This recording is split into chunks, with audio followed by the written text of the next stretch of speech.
মোৰ সন্তানৰ মাতৃ হ'ব নেকি? পুনৰ পিতৃ হ'বলৈ মন মেলিছে নেকি ইলন মাস্কে? টেছলাৰ ইলন মাস্ক এটা বা দুটা নহয় 14টা সন্তানৰ পিতৃ। কিন্তু এতিয়াও তেওঁৰ পিতৃ হ'বলৈ মন যায়। তেওঁ এগৰাকী অচিনাকি ছোৱালীক নিজৰ সন্তানৰ মাতৃ হ'ব নেকি বুলি সুধিলে। সেই ছোৱালীজনী কোন আৰু মাস্কৰ লগত তেওঁৰ সম্পৰ্ক কি? ইলন মাস্কে প্ৰতিদিনে এটা নতুন কাহিনী লৈ বাতৰিৰ শিৰোনাম দখল কৰি থাকে। তেওঁ প্ৰায়ে এনেকুৱা কিবা এটা কৰে যিয়ে ছ'চিয়েল মিডিয়াৰ দৃষ্টি তেওঁৰ প্ৰতি আকৰ্ষণ কৰে। শেহতীয়াকৈ পুনৰ পিতৃ হোৱাৰ ইচ্ছা প্ৰকাশ কৰিছে। আশ্চৰ্যজনক কথাটো হ'ল তেওঁৰ এই ইচ্ছা নিজৰ পত্নীৰ আগত নহয়, অচিনাকি নাৰীৰ আগত প্ৰকাশ কৰিছে।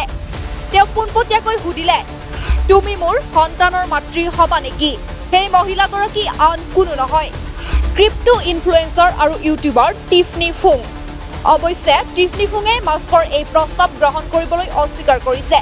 মাস্কৰ কাহিনী ইয়াতেই শেষ নহয়। চলিত বৰ্ষৰ ফেব্ৰুৱাৰী মাহত আন এগৰাকী মহিলাই দাবী কৰিছিল যে তেওঁ মাস্কৰ সন্তান জন্ম দিছে। News desk report, 360 insight.